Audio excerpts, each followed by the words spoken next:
Роберт Кийосаки, Шерон Лектор, Бай әке, кедей әке. Бірінші тарау. Бай әке, кедей әке. Роберт Кийосакидің тарихы. Менде екі әке болды, бай және кедей. Біреуі білімді және ақылды, докторлық дәрежесі бар, 4 жылдық университетті 2 жылда аяқтап шыққан адам. Сонымен қатар Стэнфорд, Чикаго және солтүстік батыс университеттерінде оқыған. Екінші әкесі 8-ші классыда аяқтамаған. Екеуі де үлкен мансапқа ие болған және өмір бойы екпінді жұмыс істеген адамдар. Екеуі де көп табыс тапқан. Біреуі ғұмыр бойы қаржы тапшылығымен күресумен болса, екіншісі Гавайядағы ең бай адамдардың бірі болған. Біреуі ондаған миллион долларды өзінің отбасына, қайырымдылық орындары мен шіркеуге өсиет етіп дүниеден өткен. Екіншісі өзінен кейін төленбей қалған есеп шоттарын қалдырған. Екеуі де мықты, ардақты және сыйлы адамдар болған. Екеуі де маған ақыл кеңестер беретін, бірақ олары қарама-қайшылықты және әртүрлі болатын. Олар менің білім алуыма үлкен мән беретін. Егер де менде бір ғана әке болғанда, мен оның кеңестерін қабылдап немесе қабылдамаған болар едім. Олар екеу болғандықтан маған екі пікірді. Біреу байдікі, екіншісі кедейдікі үнемі салыстырып отыруға мүмкіншілік берді. Бұлардың пікірлерін қабылдауға немесе қабылдамай тастауға жағдайым бола тұра, олардың айтқан сөздерін, терең ойларын салыстырып, өз ойымның елегінен өткізіп, таңдап алуды мақұл көрдім.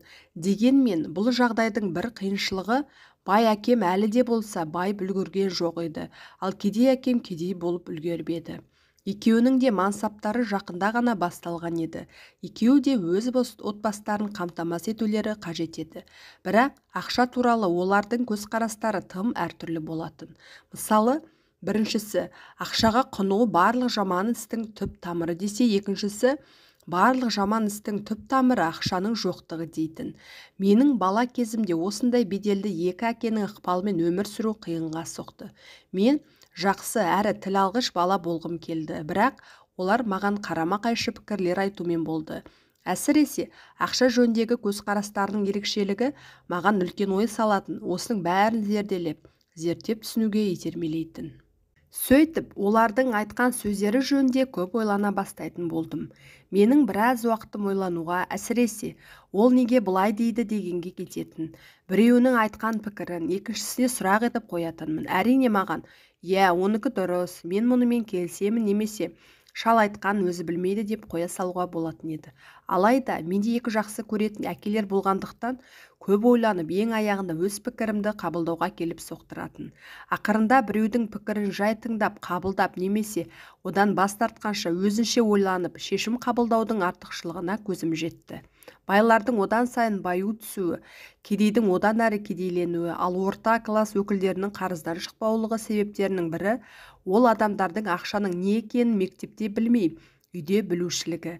Бала ақшаның не екенін ең бірінші өз ата-анасынан үйренеді. Ал кедей адам баласына ақша туралы не айтады? Ол тек қана мектепте оқы және тырысушы бол дейді.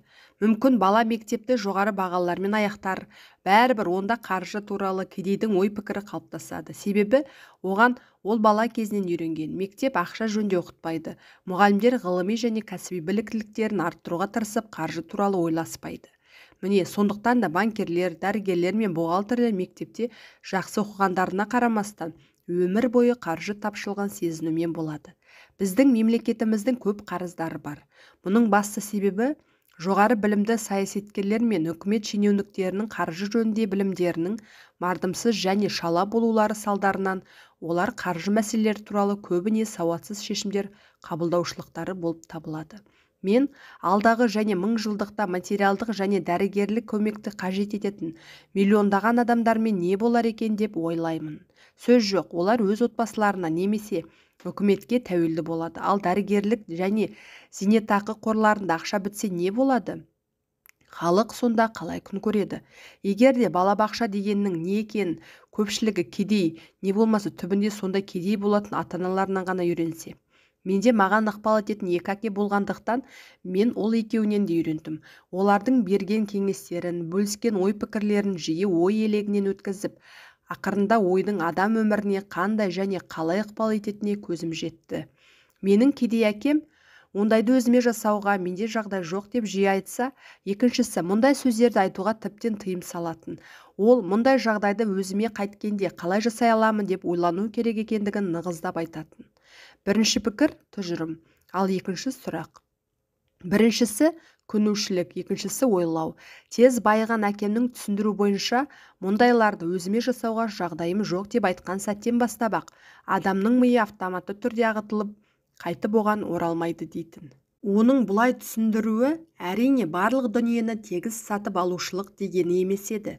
Ол әлемдегі ең мықты компьютер адамның ой өрісін жаттықтыруға болатындығына кәміл сенуші еді.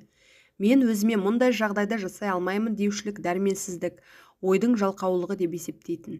Менің екі әкелерімнің жұмысты көп істегендеріне қарамастан, байқағаным біреу ақша туралы сөз көтерілгенде миын жаттықтыра бастайтын, ал екіншісі оны ұйқылы, селқос жағдайда ұстайтын. Сөйтіп бәрін айта келгенде біреуі қаржы мәселелері бойынша ерен табыстарға қол жеткізсе, екіншісінің жағдайы керісінше болды. Яғни күнде тренажерлық залға барып жаттығушы адам мен күні бойы диванда отырып, газет оқып, телевизор көрушілікпен айналысатын адамның арасында қандай айырмашылық болса, мұнда да нақ сондай айырмашылық бар еді. Күнделікті жаттығу адам денсаулығының мықты болуына көмектессе, ал ақыл-ойды, ой-өрісті жаттықтыру байлыққа жеткізеді. Жалқаулық адамды денсаулықтан, байлықтан да ада қылады. Менің қос әкем әртүрлі көзқарасты дәріптеп келді. Біреуі кедейлерге қамқорлық жасау ретінде байлар үлкен салық төлеуге тиіс десе, екіншісі салықтар жұмыс істеушілер үшін жаза, ал түк бітірмейтіндерге сый дейтін. Бір әкенің кеңесі ұқыпты оқы, түбінде жақсы компанияда жұмыс істейсің десе, екіншісі ұқыпты оқы, сонда сен жақсы компанияны түбінде сатып аласың дегенді айтады. Біреуі мен бай емеспін, себебі менің балаларым, сендер барсыңдар дейді. Екіншісі мен бай болуым қажет, себебі балаларым, сендер барсыңдар дейтін. Біреуі ақша және іс туралы ас үстінде айтуды қаласа, екіншісі ақшаны әңгіме қылуға тыйым салатын. Біреуі ақшамен байқап қимылда десе, екіншісі тәуелділікті басқаруға үйрен дейді.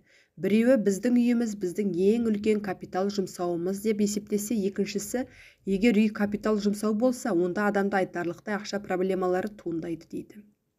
Екеуі де төлемдерді уақытында төлейтін, бірақ біреуі алдымен, екіншісі соңынан.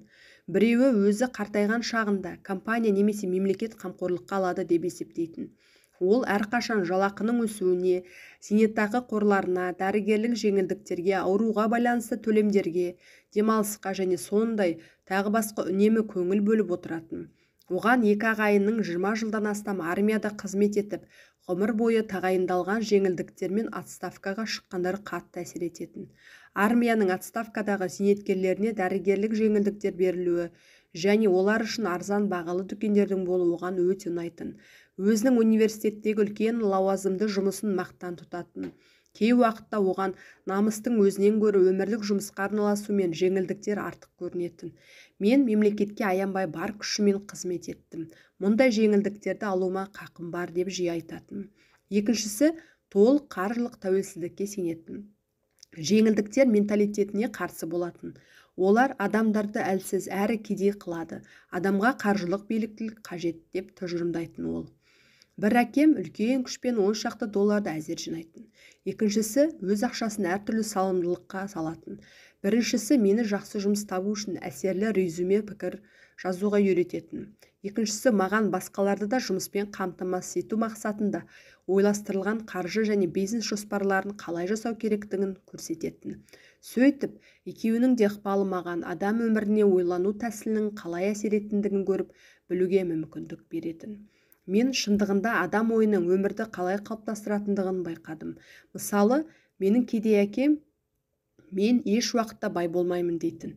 Айту керек, оның бұл көрегендігі орындалды. Екіншісі керісінше өзін бай адамын деп санайтын.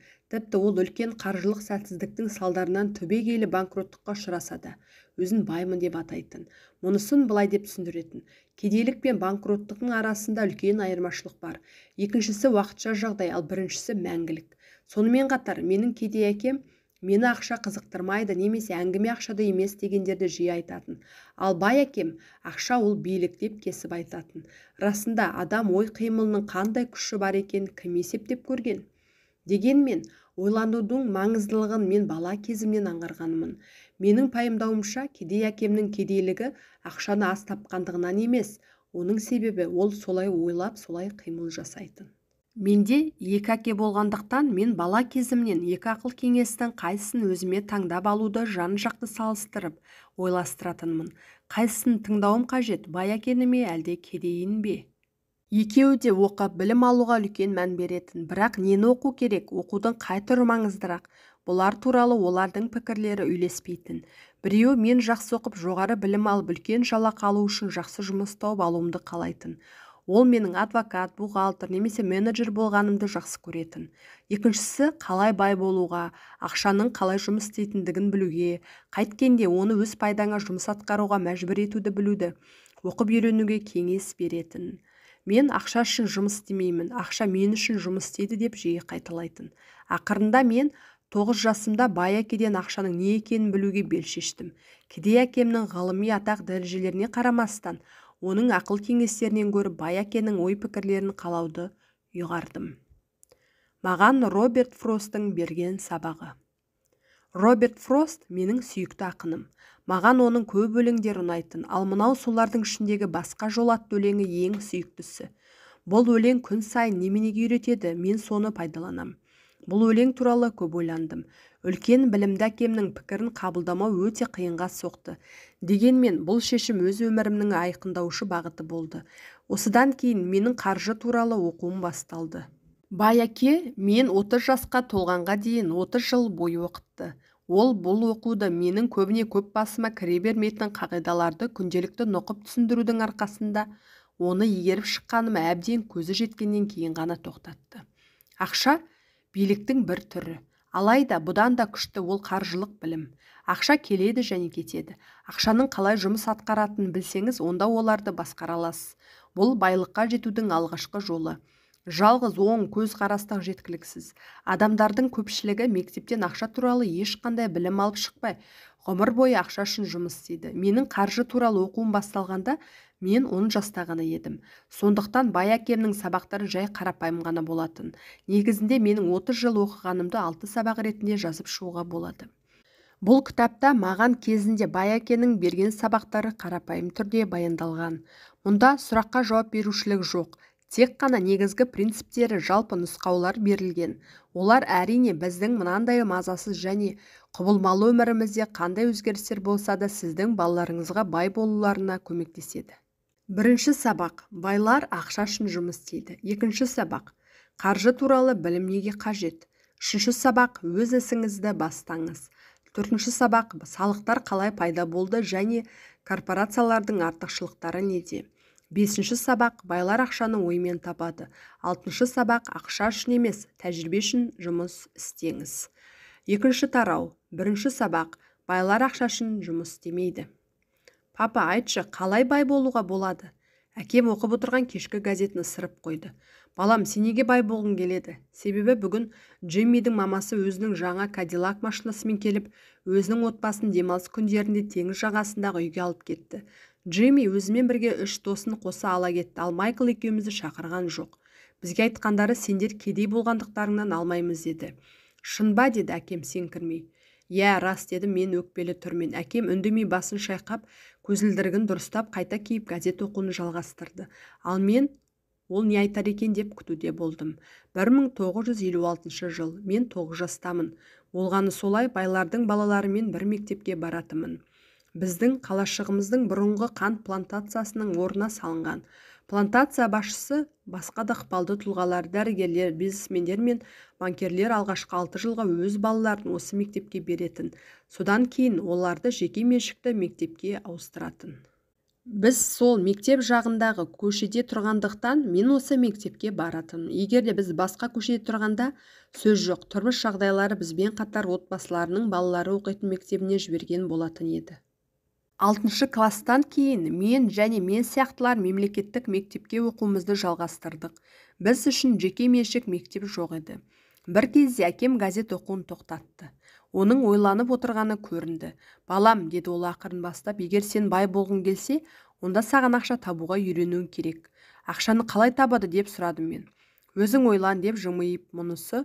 Мен саған ештеңе айтпаймын, немесе мен бұл сұраққа жауап бере алмаймын, мені ыңғайсыз жағдайға қалдырма деген сияқты болып көрінді маған. Бірінші серіктестік.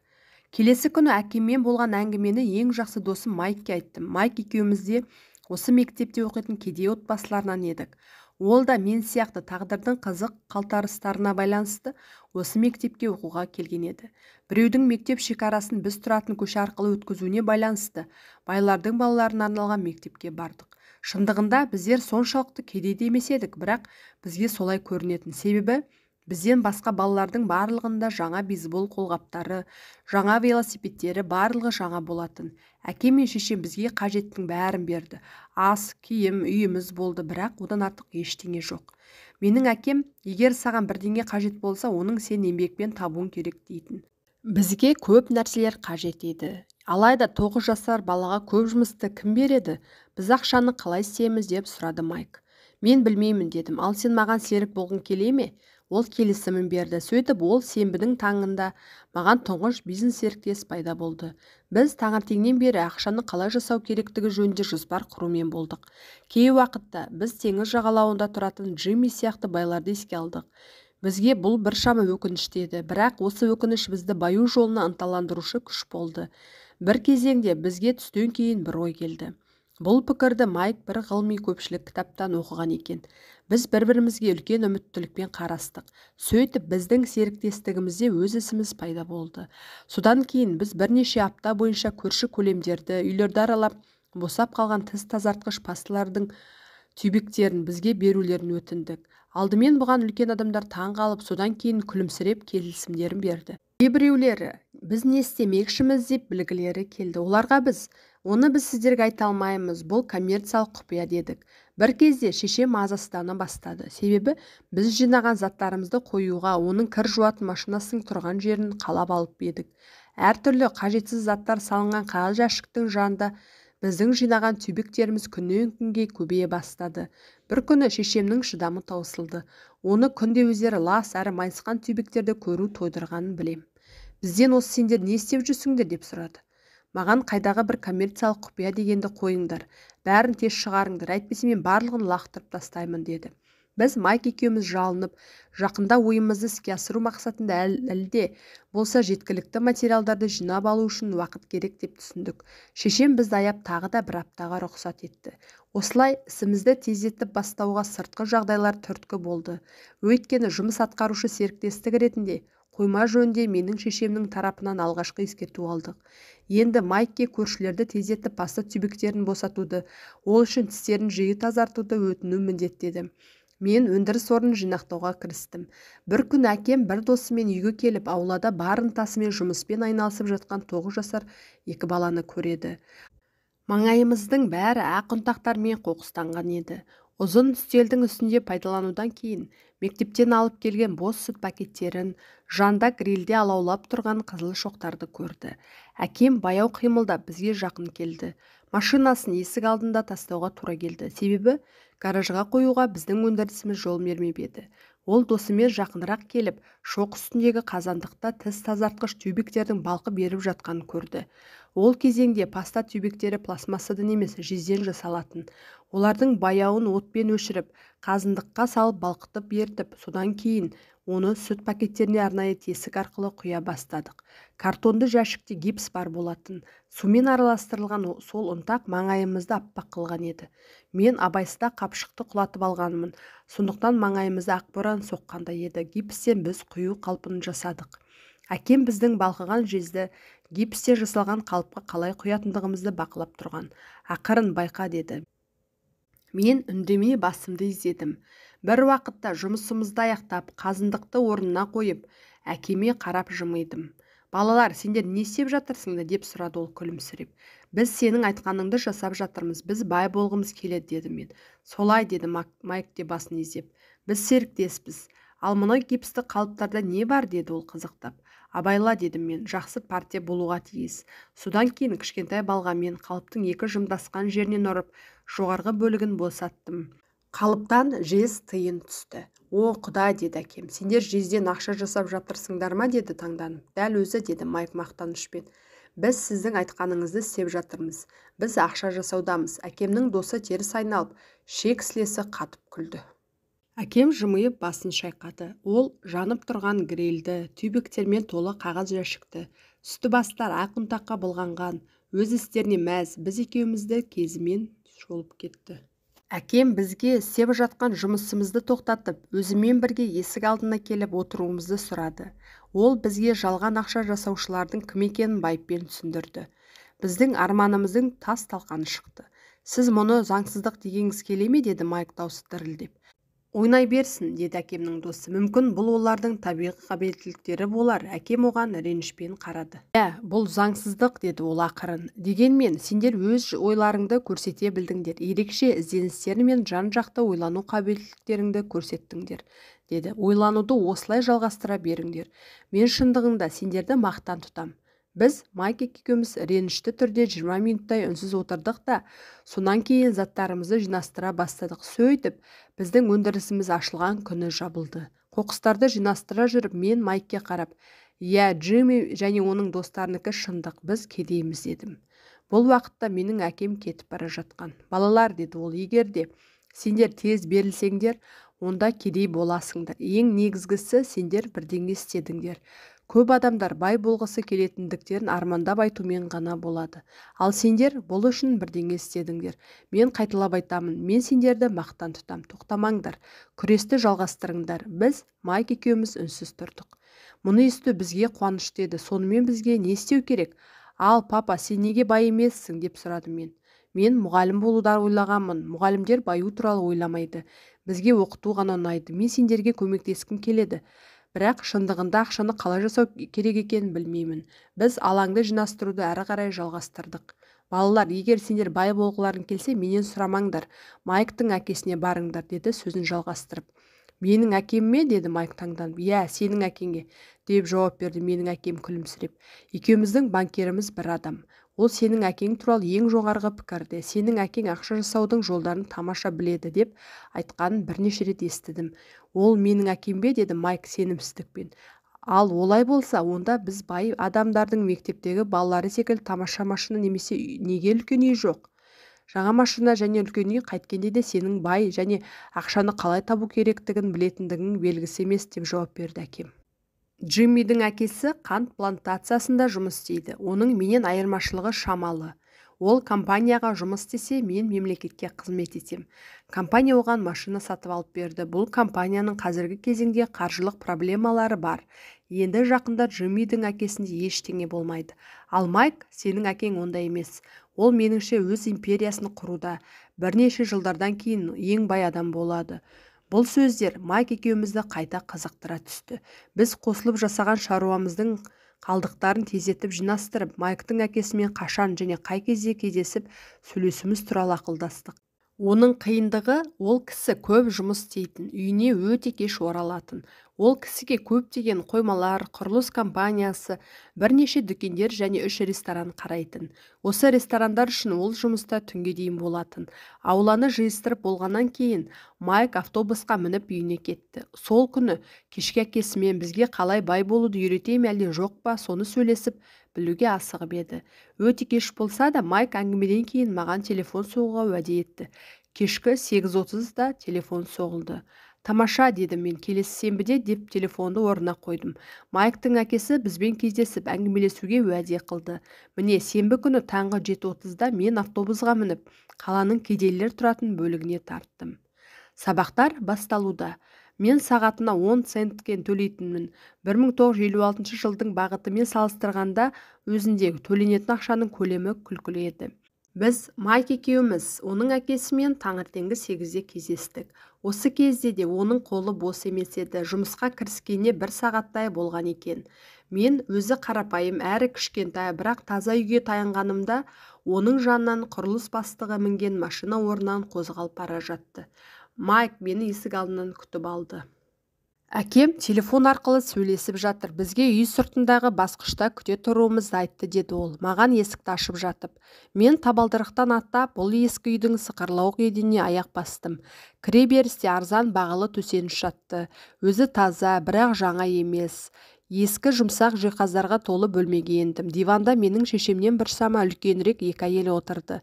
Оларға қарсы орындықта бір ер адам отырды. Киімдері таза, жас шамасы 45-терге келген. Менің әкемнен 10 жастай үлкен. Біз Майк екеуміз олардың қасынан өтіп бара жатқанымызда бізге күлімсіреп қарады. Бұлар кімдер деп сұрадым. Бұл кісілер әкемде жұмыс істейді. Ер адам қойма меңгерушісі, әйелдер ресторанды басқарады. Пикап машинасымен кеткен кісі осы арадан 70 шақырымдай жерде жол құрылысымен айналысады. Екіншісі сен келгенше кетіп қалған. Күнде осылай ма, дедім мен таңданып. Күн сайын емес, бірақ жиі, деп жауап берді Майк, менің жаныма отыра беріп. Ол кісі бізді ақша жасауға үйрете ме екен? Бұған не айтты ол? Дедім мен ақырындап. Алдымен ол біртүрлі таңдана қарады, ал соңынан менде сендерге ұсыныс бар, деді. Солай ма, дедім мен орындықта тербеле отырып. Сен білесің бе, ол қандай ұсыныс? Жоқ, бірақ қазір білеміз. Бір кезде есік тез ашылып, есік алдына шапшаң қимылмен Майктың әкесі шықты. Біз сасқанымыздан орнымыздан атып тұрдық. Балалар, дайынсыңдар ма, деді ол біздің қасымызға орналаса беріп. Біз басымызды изедік. Оған жақындап алдыңғы жағынан орналасып. Бұл кісі ірі денелі адам болатын. Бойы 180 сантиметрден астам, салмағы 90 килограмм.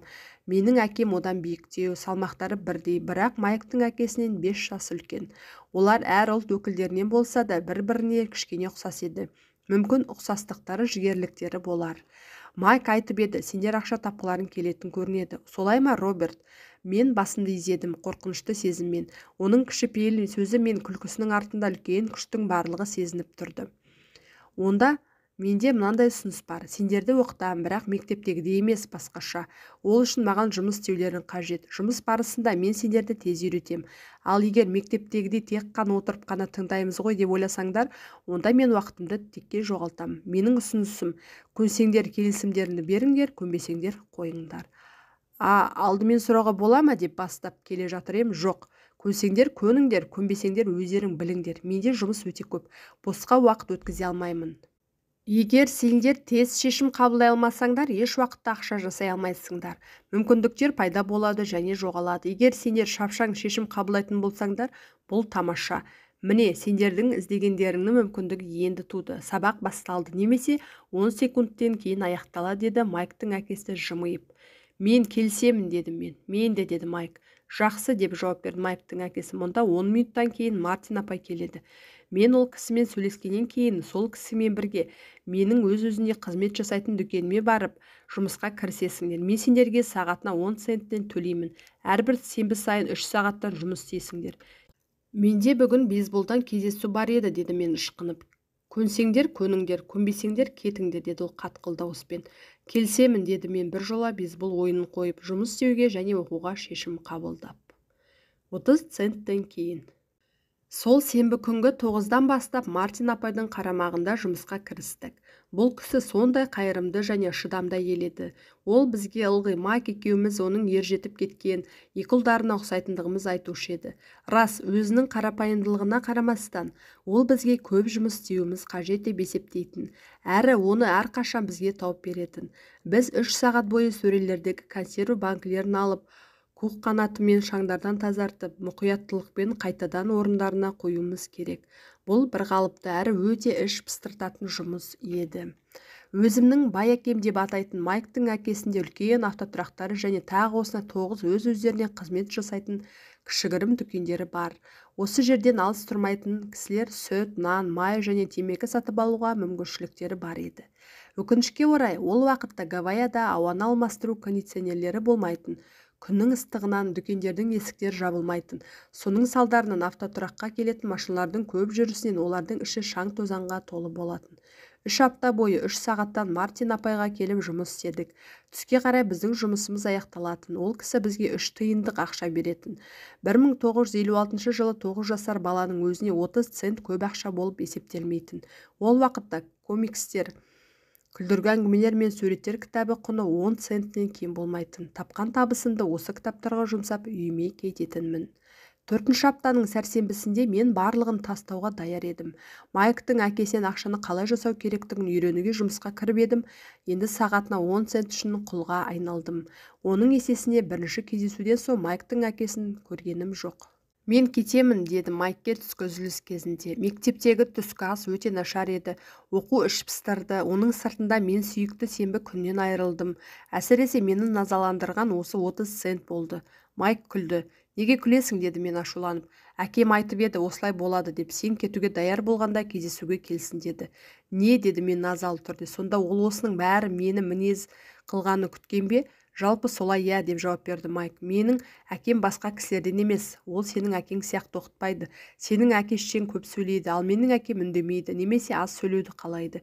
Сенбіге дейін күте тұр. Сенің күтуге даяр екеніңді оған айтайын. Сонда мұның барлығы әдейі істелінген дегің келе ме? Әдейі емес, бірақ осыған ұқсас бірдеңе. Сенбі күні әкем бәрін түсіндіреді. Сенбідегі кезек. Мен онымен әңгімеге даяр едім. Менің өз әкемде қатты ренжуледі. Өзім кедей деп есептейтін туған әкем, бай әке бала еңбегі туралы заңды бұзған, оны сотқа беру керек деп есептейді. Ол маған атқарған еңбегіне сай сағатына 25 центтен кем емес жалақыңды талап ет деп кеңес берді. Егер де ол жалақыңды көтермесе, онда сен жұмыстан жедел кетуің керек, деді әкем. Мұндай сорлы жұмыстың саған қажеті қанша, деді ол ашулы түрде. Сенбі күнгі таңғы 8-де менің алдымнан Майк үйінің сықырлау есігі тағы ашылды. Мен есіктен кіргенде Майктың әкесі отыр және кезекті күт, деді. Ол бұрылды да кішкене жұмыс бөлмесіне кіріп кетті. Мен жан-жағыма қарадым. Майк маңайда жоқ еді.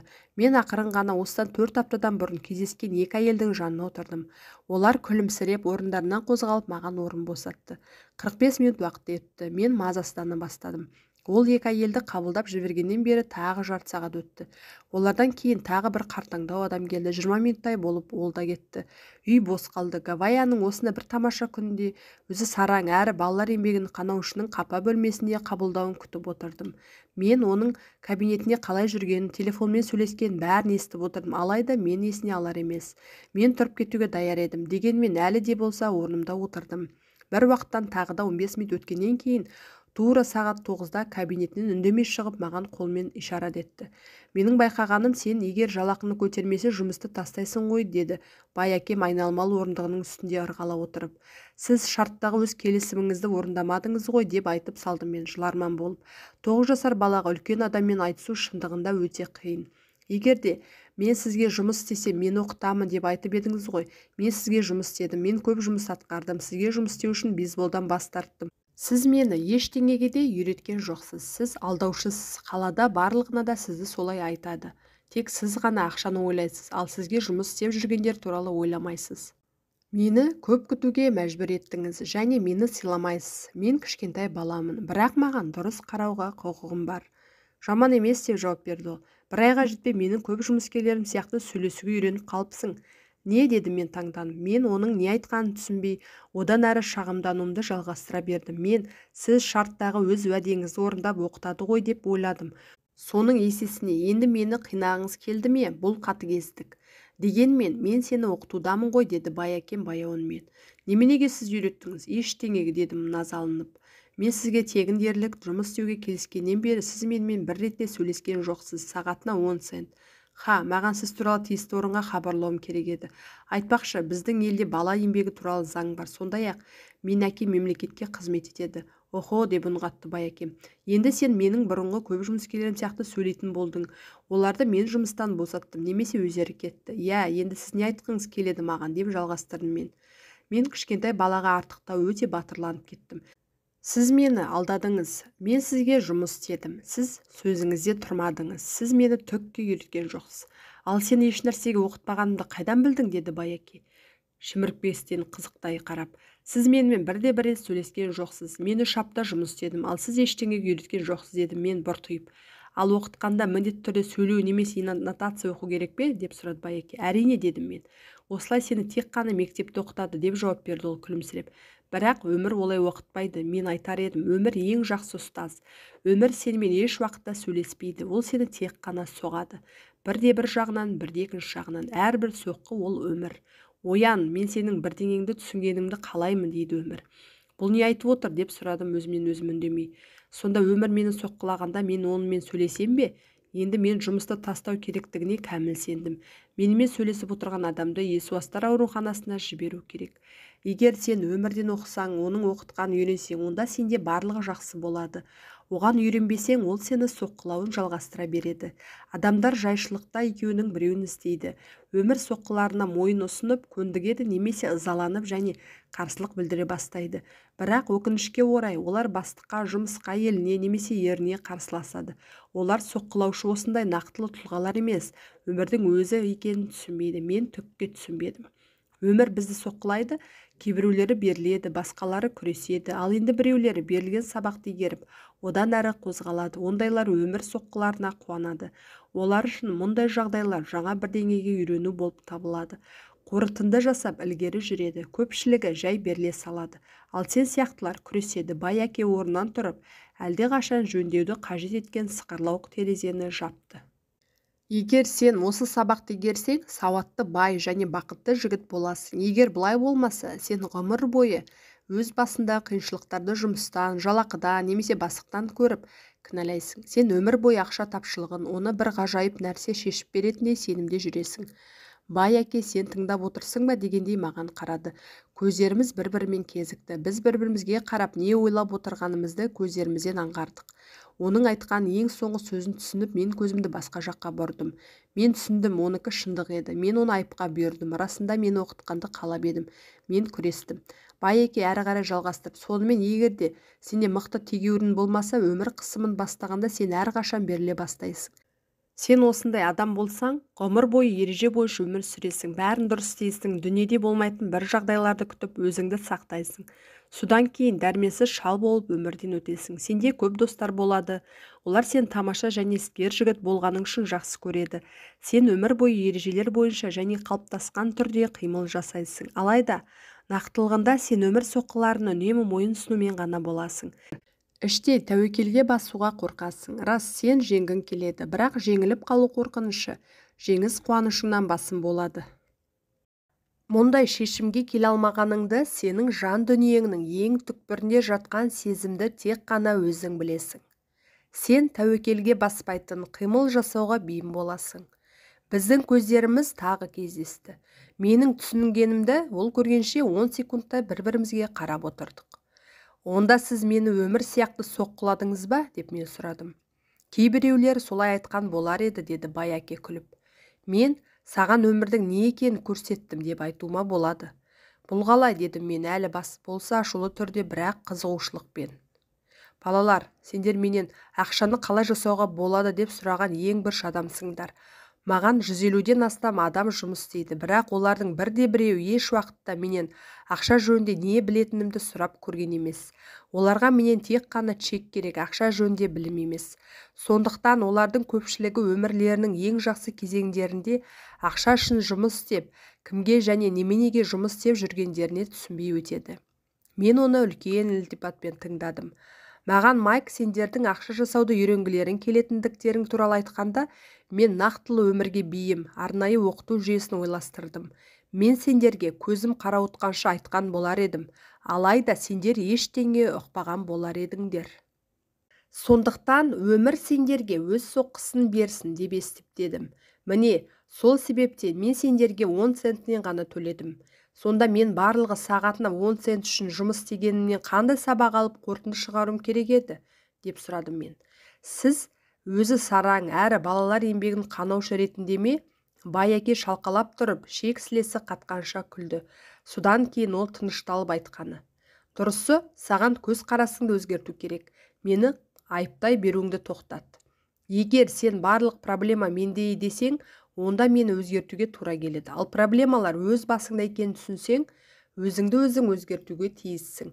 Сонда бір нәрсеге үйренесің және ой өрісің өседі. Жұрттың көпшілігі әлемдегі барлық өзгерістерді өмір бақи күтумен болады, бірақ өздері өзгеріссіз қалады. Сондықтан барлығының өзгерілуін күткенше өзіңді өзгерткен жеңіл болады деп айтар едім. Түсінбеймін деп үн қаттым. Дегенмен, сіз маған 10 цент төлейсіз ғой. Ол сен неге үйретеді, деп сұрады бай әке жымиып. Сіздің сараң екеніңізді, дедім мен көкесінен. Міне, көрдің бе, сен барлық проблема менде деп есептейсің, деді бай әке. Ол солай, жарайды, егер сен әрі қарай осылай ойлайтын болсаң, ештеңеге үйренбейсің. Егер проблема менде десең, онда сенің қалауың қандай? Әрине, егер сіз маған көбірек төлемесеңіз, сыйластықпен қарамасаңыз және оқытпайтын болсаңыз, мен кетем. Жақсы айтылған сөз, деді Байаке. Жұрттың көпшілігі нақ осылай істейді. Олар істеп жүрген орындарынан кетіп, барлық проблемаларды жақсы жұмыс пен үлкен жалақы шешеді деп, ғұмыр бойы соны іздеумен болады. Дегенмен, мұндай жағдай көпшілігінде бола бермейді. Ал сонда проблемаларды не шешеді деп сұрадым мен. Мен осы сорлы 10 центіні алып қуануым керек пе? Байаке күлді. Ондай да адамдар бар.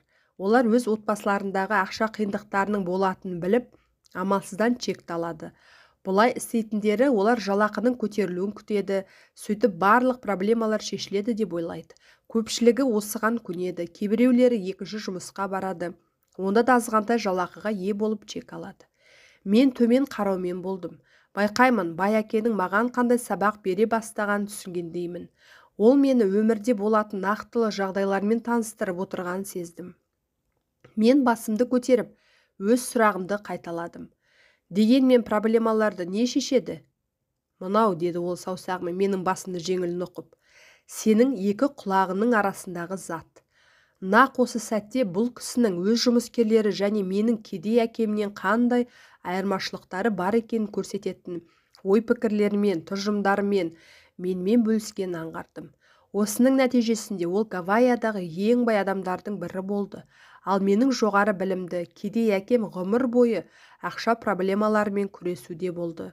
Осы ұғым маған негізгі өзек болды. Байаке осындай жайлер туралы бірнеше рет қайталайтын.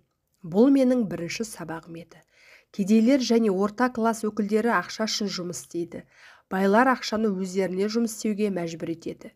Сол сенбі күнгі таңда менің кедей әкемнің үйреткенінен үлкен айырмашылығы бар және өзекті жаңа ой-пікірдің бар екенін білдім. 9 жастағы маған екі кісінің өз білімдерін белгілері келгендерін көрдім. Екеуі де менің оқығанымды қалады, бірақ әртүрлі мақсаттарға. Менің жоғары білімді әкем өзінің жолымен жүру кеңес ететін. Балам, сенің ұқыпты оқып, жоғары бағада алып, содан кейін үлкен компанияда тұрақты жұмыс істеуіңді тілеймін. Бірақ онда үлкен жеңілдіктер болуы керек дейтін.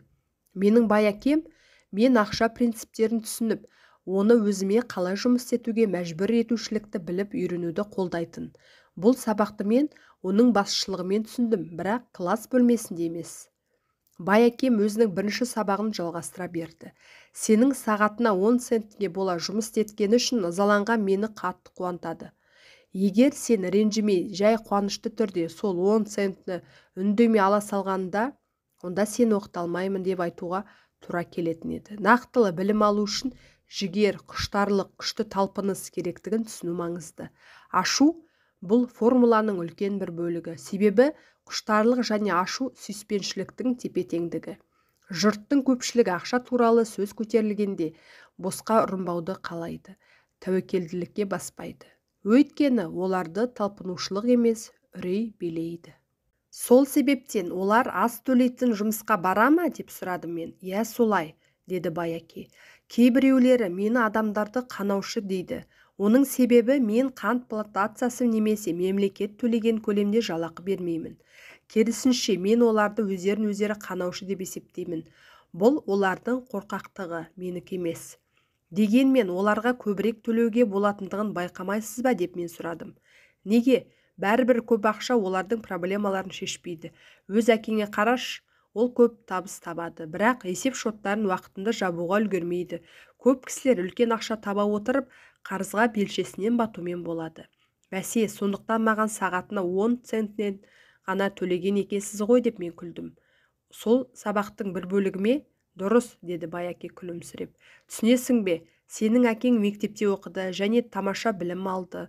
Бұл оған жоғары ақылы жұмыс тауып алуына мүмкіндік берді. Ол солай істеді де.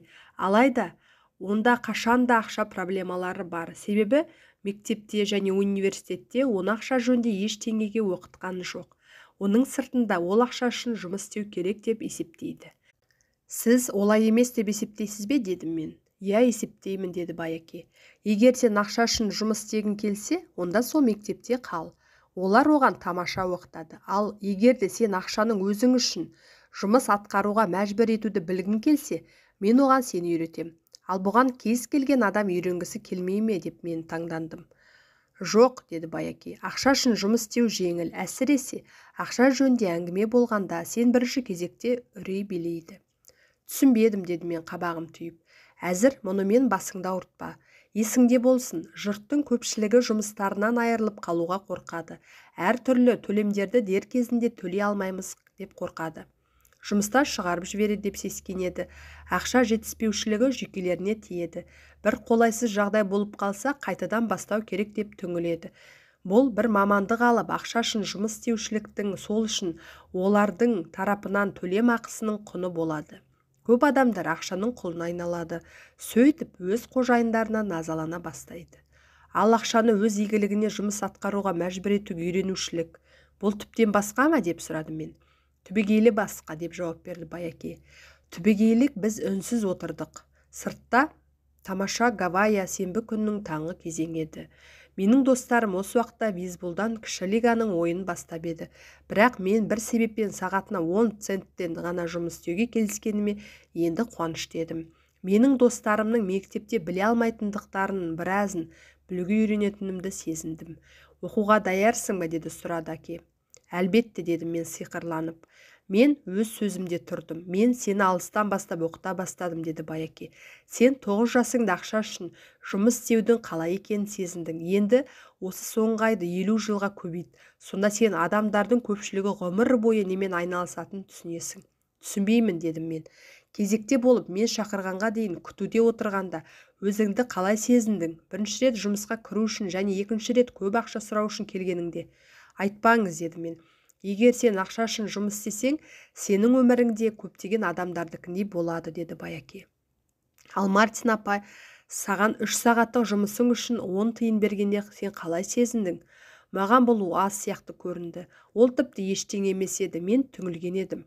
Көптеген жұмыскерлер өз чектерін қолдарына алғанда нақ осылай сезінеді. Әсіресе барлық салықтар мен төлемдерді ұстап қалғанда. Сен дегенмен 10-100 цент алдың ғой. Сонда сіздің айтуыңызша, жұмыскерлер өз жалақыларын толық алмай ма, дедім мен таңданып. Әрине, алдымен мемлекет өз үлесін алады. Оны қалай істейді? Салықтар, деп түсіндірді Баяке. Сен табыс тапқанда сенен салық алады. Сен ақша жинасаң да, өлсең де сенен қай уақытта болмасын салық алады. Онда жұрт мемлекетке мұны істеуге неге мұрсат береді? Байлар жібермейді, деді Баяке күліп. Мұны жасауға кедей адамдар және орта класс өкілдері ықпал етеді. Мен сенің әкеңнен көп табыс табам, бірақ ол салықты көп төлейді. Солай екендігіне мен бас тігуге даярмын. Бұл қалай болады? Оны 9 жасар балаға түсіну тіптен қиын еді. Алайда, неге адамдар үкіметке солай істеуге мұрсат береді? Баяке үнсіз қалды. Шамасы, мен бұлшылға ұрынбай әрі қарай тыңдасын деген болар. Аяғында мен сабама түстім. Бірақ естігені маған ұнаған жоқ. Менің әкем соншама салық төлеуіне тура келетіндігі жөнінде ылғи шағынатын, бірақ олар жөнінде ештеңе істемейтін. Сонда оны өмір солай соққылаған ба? Баяке маған үнсіз қарап отырған орындығынан ырғалумен болды. Оқуға даярсың ба? Мен үнсіз басымды изедім. Менің айтқанымдай саған көп дүниеге үйренуге тура келеді. Ақшаны өзіне жұмыс етуші тұлға бұған ғұмыр бойы оқиды. Жұрттың көпшілігі 4 жылдық колледжде оқиды да, сонымен олардың білім алуы тоқтатылады. Менің түсінгенім, енді өзімнің барлық өмір жолымда ақшаны зерттеймін. Себебі білгенімнен одан да артық білуге тырысуым қажет. Ал көпшілік мұнымен еш уақытта айналыспайды. Олар жұмысқа барады, жалақы алады, төлемдерін төлейді, сонымен іс бітеді. Содан кейін ақшаның жетпейтіндігіне таңданумен болады. Бұл қиындықтар қолдарына көп ақша түскенде жойылады, деп елес арманда жүреді. Сондықтан да менің әкемде салық проблемаларының болуы, оның ақшаның не екенін білмеуінде ме, деп сұрадым таңғалып. Мынаны түсін, деп жалғастырды сөзін Баяке. Салық төлеу ақшаны өзіңе жұмыс атқаруға мәжбүр етуді үйренудің бір кішігірім бөлігі қана. Бүгін сенен білейін дегенім, ақшаның не екенін білуге арналған сенің ынталығың басылған жоқ па? Негізгі мәселе осында. Көпшілікте мұндай ынта жоқ. Олар оқығылары келеді. Көп ақша табу үшін өздеріне ыңғайлы және қызғылықты кәсіби мамандық алуға тырысады. Күндердің күнінде Олар ақша тапшылығын сезінеді, проблемалар туындай бастайды. Міне, осыдан кейін еш уақытта жұмысты тастай алмайды. Сөйтіп, олар тек қана ақша үшін жұмыс істеуді біледі, ал ақшаны өзіне қалай жұмыс істетуге болатындығы жөнінде оқымайды, ұмтылмайды. Сондықтан бұл олардың өз сауатсыздықтары үшін төлеу бағасы, құны. Сен әлі де болса, осыларды игеріп оқуды қалайсың ба деп сұрады Байаке. Мен басымды изедім. Жақсы, деді Байаке. Онда жұмысқа бар. Енді саған ештеңе де төлемеймін. Не? Деді мен таңғалып. Не естідің? Сол түкте. Сен бұрынғыдан әр сенбі сайын жұмыс істейсің, бірақ сен енді 10 центті де алмайсың. Сен ақша үшін жұмыс істемеуге үйренгім келеді дегенсің. Сондықтан мен саған ештеңе төлемеймін. Мен өз құлағыма сенбедім. Мен Майкпен бұл туралы сөйлестім. Ол жұмыс істеуде, консервілердің шаңын сүртеді, қайтадан орындарына қояды, бәрін тегін істейді. Бар, абдырамай қосып оған. Бұл әділетсіздік, деді мен ышқынып. Сіз бірдеңе төлеуіңіз керек. Сен оқығым келеді дедің ғой. Егер сен бұған оқығың келмесе, келешекте жаңағы менің қабылдау бөлмемде кезек күтіп отырған екі әйел мен мосқал еркектей боласың.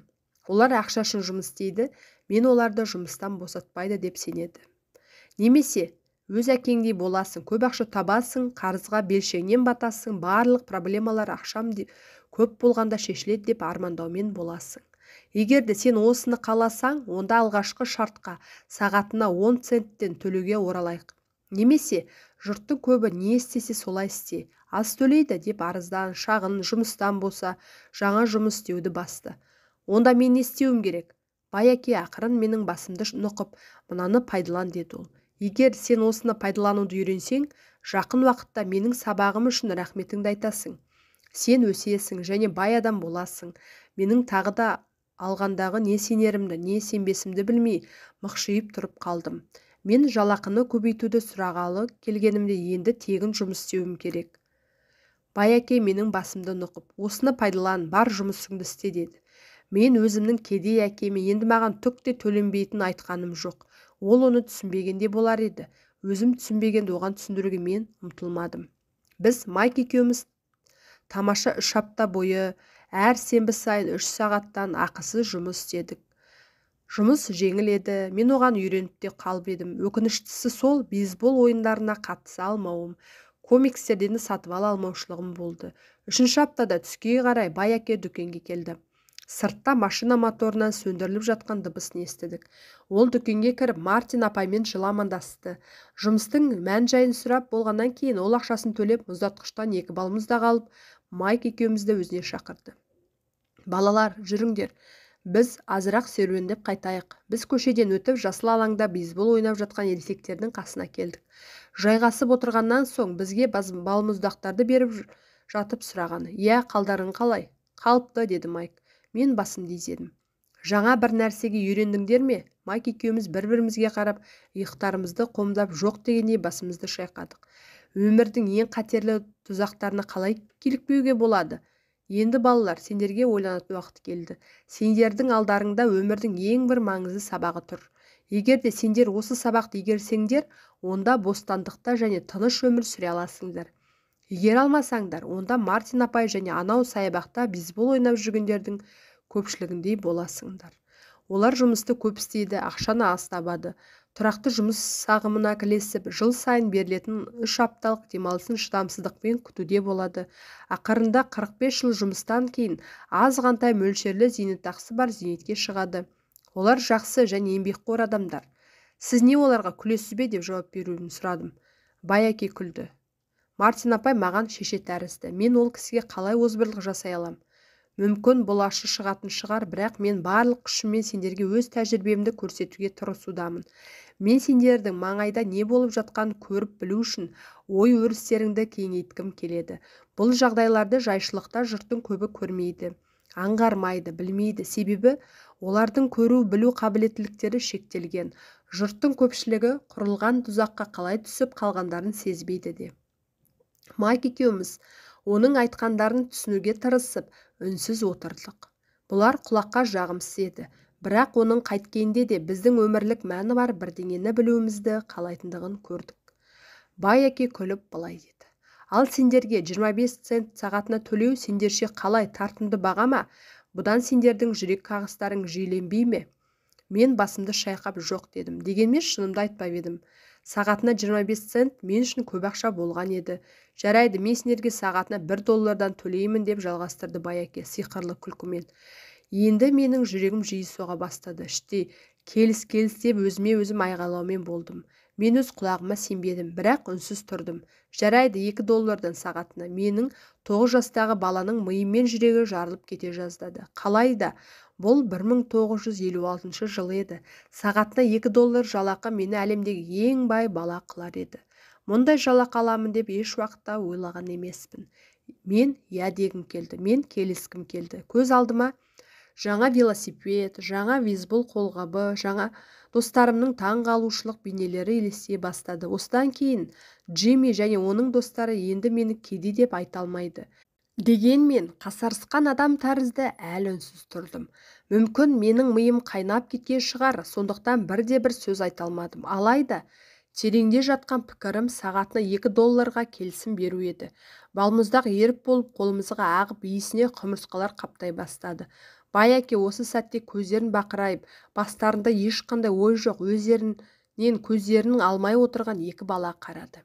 Ол бізді сынап отырған және оның ұсынысын қабылдауға біз жартылай даяр болып қалғанымызды білді. Ол әрбір адамның жан дүниесінде әлсіздік пен сараңдық бар екенін, солар арқылы оны сатып алуға болатынын білетін еді. Адамда осы екі сезімнің қайсысы басым? Мәселе сонда. Ол өз өмірінде мыңдаған адамдарды сынап көрді. Мұны ол әрқашан жұмысқа қабылданушылармен әңгімелескенде жүргізетін. Жарайды, $5 сағатына. Нақ осы сәтте іштей бір өзгеріс болғандай сабама түстім. Бірдеңе өзгерген сияқты. Ұсыныс орынсыз өте жоғары болды, сондықтан ол дөрекеді. Мендегі барлық аласапыран басылды. 1956 жылы үлкен адамдардың некен саяғы ғана сағатына $5 жалақы алатын қызығушылық жоғалды. Салқынқандылықпен асықпай басымды бұрып Майкке қарадым. Ол маған қарады. Менің жан дүниемнің әлсіз сараң жақтары үнсіз қалды. Сатып алуға көнбейтін түйсік бел алды. Менің басым, мен жүрегіме тыныштық орнап, сенімділік пайда болды. Байқаймын, Майк те осындай құбылыс үстінде. Жақсы, деді Байаке ақын. Көп адамдардың өз бағасы бар. Ол адам баласының ішкі жан дүниесінің қорқыныш және сараңдық деп аталатын сезімдерінің нәтижесіне туады. Алдымен ақшасыз қалу қатері бізді табанды жұмыс істеуге мәжбүр етеді. Ал еңбекақы алғанда сараңдық немесе дүние қоршылыққа, яғни ақшаға сатып алуға болатын көптеген салтанатты мүліктер мен заттарға қол жеткізуге армандап итермелейді. Осыдан барып дәрменсіз жаман шеңбер пайда болады. Ол не қылған шеңбер деп сұрадым мен. Олар азанда тұрады, жұмысқа барады, төлемдерін төлейді, тағы тұрады, тағы жұмысқа барады, төлемдерін төлейді. Мұндай жағдайда оларды екі сезім билейді, үрей және сараңдық. Оларға көп ақша ұстатып көріңізші. Бәрібір өз шығындарын көбейте отырып, осы шеңбер айналымынан шықпайды. Мұны мен егеу құйрық жүгірісі деймін. Ал басқа жол бар ма, деді Майк. Бар, деді Байаке дауысын созыңқырап. Ол қандай жол, деп сұрады Майк қызыға. Оны менімен бірге жұмыс істейік және оқи жүре түсінесің, деп сенемін. Сондықтан мен сендерге ақша төлеуді тоқтаттым. Онда біз не істеуіміз керек? Тым болмаса соны айт, деді Майк. Білесің бе, өзі ақысыз осыншама жұмыстан шаршадық. Жарайды, бірінші қадам ол шындықты айту, деді Байаке. Біз алдаған жоқпыз, дедім мен. Сендер алдадыңдар деп мен де айтып отырғаным жоқ. Мен шындықты айту дедім. Не жөнде шындық? Ол сендердің не ойлап тұрғандарың жөнде. Оны біреулерге айтудың қажеті жоқ. Тек қана өз-өздеріңе. Сонда сіздің айтпағыңыз, мына парктегі адамдар, сіздің қызметкерлеріңіз, Мартин апай, олар оны жасамай ма, дедім. Байқауымша солай, деді Байаке. Оның орнына олар ақша болмай қалады деп қорқады. Бұл үреймен күресудің орнына ойланбай қимыл жасайды. Олар ақылмен емес, эмоциямен қимыл жасайды, деді Байаке біздің басымызды нұқып. Содан кейін олардың қолдарына тағы $2 тигенде оларды қайтадан қуаныш пен арман билейді. Қайтадан ойланбай әрекет етеді. Сонда оларды ақыл емес, сезім билейді екен ғой, деді Майк. Дұрыс, деп жауап берді Байаке. Өздері не сезіп тұрғандары туралы шындықты мойындаудың орнына сол сезімдердің ықпалымен ойланбай қимыл жасайды. Оларды үрей сезімі билейді. содан барып жұмыс істейді. Әр уақытта ақша болса, бұл сөзім жойылады деп ойлайды, бірақ ойлағандарындай болмайды. Ақша жетіспеушілігі үрейі оларды тағы да қудалай бастайды. Жұмыс істеу мұқтаждығы одан әрі арта түседі. Көп адам ақша мәселені шешеді деп ойлайды, алайда өзгеріс жоқ. Бәрі баяғы қаз қалпында. Осындай үрей оларды тұзаққа айдап енгізеді. Олар жұмыс істейді, ақша табады және бұл үрейі қашан жоғалады деп күтуде болады. Жұмысқа бару үшін таңертең орындарынан тұрады. Олармен бірге баяғы үрей қоса оянады. Миллиондаған адамдар ақшаны ойлап, түнімен ұйықтамайды, алаңдаушылықпен төсегіне дөңбекшумен болады. Жандарын күйзелткен, жүйкелерін тоздырған осы үрейді жою үшін ақша табуға жұмысқа барады. Сөйтіп, олардың өмірін ақшалар билейді, дегенмен оны олар мойындағысы келмейді. Барлық сезімдерін ақша билейді, ал ол түгелмен жанын билейді деген сөз. Естігендерімізді қорыту үшін Байәке біраз үнсіз қалды. Оның айтқандарын Майк екеуміз түгел тыңдадық, бірақ толық түсіне алмадық. Үлкен кісілер жұмысқа неге соншалықты асығады екен деп жиі тыңданатынымызды енді есімізге түсірдік. Меніңше, жұмыс оларға аса ұнамайтын, одан бақытты да сияқты көрінбейтін. Әйтеуір, бір нәрсе оларды жұмысқа асықтыратын. Шамамыз келгенше бірдеңе ұққанымызды байқаған Байәке былай деді. Балалар, мен сендердің осындай тұзақтарға түсіп қалмауларыңды қалаймын.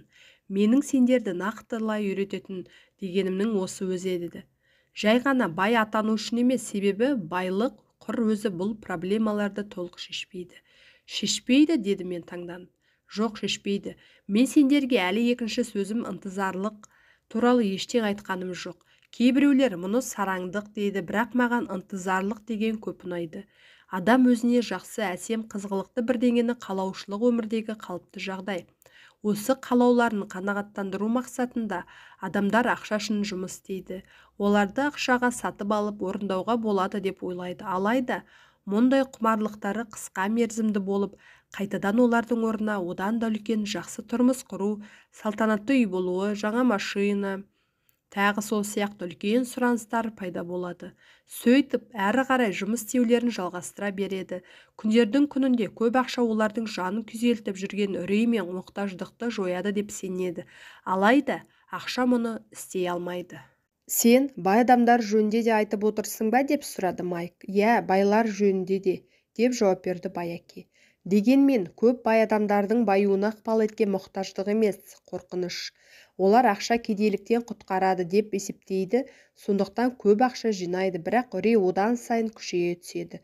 Енді байлықтарын жоғалтып аламыз ба деп қорқады. Былайда, жеткілікті ақшалары бола тұра жұмыс істеуді тоқтатпаған менің достарым бар. Мен миллиондаған ақшалары бар адамдарды білем. Олардың қазіргі үйлері кедей кезіндегі үйлерінен әлдеқайда басым. Содан үлкен зардап шегуде. Олар жинаған ақшаларын жоғалтып аламыз ба деп өлердей қорқады. Баюға ықпал еткен қорқыныш күшейе түседі. Адам жанының қорқыныш және сараң сезімдері берекелерін алады. Ақшамен келген зәулім үйлерін, қымбат машиналарын, байлықты тұрмыстарын жоғалтқылары келмейді. Егер де барлық ақшаларын құртып алса, жұрт не дейді деп толқиды. Сырт көрініске бая және алаңсыз өмір сүріп жатқан адамдар көрінгенімен, жүйкелері тозып, іштерінде ит өлгендей қалыпта болып ауруға шалдығады. Онда кедей адамдар бақытты ма деп сұрады мен. Олай ойламаймын, деді Байәке. Ақшадан алшақтық оң іс емес. Сондай-ақ оған аса табынушылық та абырой бермейді. Осы кезде әдейі ұйымдастырғанда біздің жанымыздан қаланың бір мүсәпір шалы өтіп, қоқыс жиналған жерге барып бірдеңелерді қопарыста бастады. Біз оның қимылын міз бақпай таңданып қарап отырдық. Бұрын мұндайға мән бермейтінбіз. Байәке әмияннан $1 ақша алып ишаратпен шалды шақырды. Ол ақшаны көріп лезде жетіп келді. Оны алып көпке дейін рахметін айтып, төбесі көкке жеткендей болып шапшаң кетті. Бұл кісінің менің көптеген жұмыскерлермен айырмашылығы шамалы, деді Байәке. Мені ақша қызықтырмайды дегенді жиі айтатын адамдарды көп кездестірдім. Дегенмен сол ақша үшін күніне 8 сағат ғұмыр бойы жұмыс істеуге даяр. Олар шындықты жасырады. Егер де оларға ақша қажет болмаса, онда неге жұмыс істейді? Мұндай пиғыл ақшаны қапшықтап жинаушы адамдың пиғылымен салыстыруға келмейтін сорақылық еді. Байәкенің сөзін тыңдап отырып, өз әкемнің мені ақша қызықтырмайды деп жиі айтатын беретін бейнесі көз алдыма елестеумен болды. Оның тағы бір жиі айтатыны, Менің жұмыс істейтін себебім өз жұмысымды қатты ұнатамын дейтін. Енді біз не істеуіміз керек дедім мен. Онда біз үрей және сараңдық сезімдерінен арылғанша ақша үшін жұмыс істемеуіміз керек пе? Жоқ, бұл уақытта босқа өткізгендік болар еді, деп жауап берді Байаке. Эмоциялар адам баласының бойындағы ерекше қозғау салатын құбылыс. Сондықтан өз эмоцияларыңды сезініңдер, салыстырыңдар және пайдаланыңдар. Барлық ақыл-ойларыңды өз бастарыңа зиян келтірмей, игіліктеріңе бағыттаңдар. Охо, деді Майк.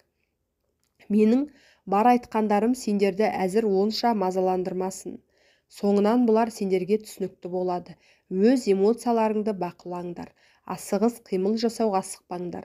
Жұрттың көпшілігі бір жағдайларға ақылға емес, эмоцияға жүгінеді. Эмоция эмоциялығымен, бірақ ойлануға үйрену керек. Сіз бұған мысал келтіре аласыз ба, деп сұрадым.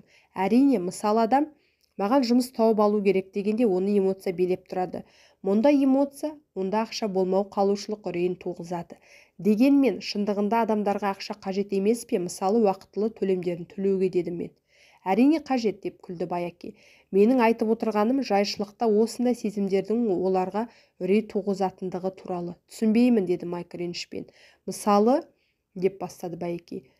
Оларды ақша жетпейді деген үрейшілік сезімі билегенде жою үшін бас салып, құны $2 жұмыс дегенше, өзіне мынандай жай сұрақ қоюға бола ма? Ал ұзақ мерзімді перспективалық тұрғыдан қарағанда жұмыс жақсы шешім болып табыла ма? Мен жоқ деп есептеймін. Әсіресе адам өмірін бір тұтас алғанда жұмыс ұзақ мерзімді проблемаларды шешудің тек қана қысқа жолы.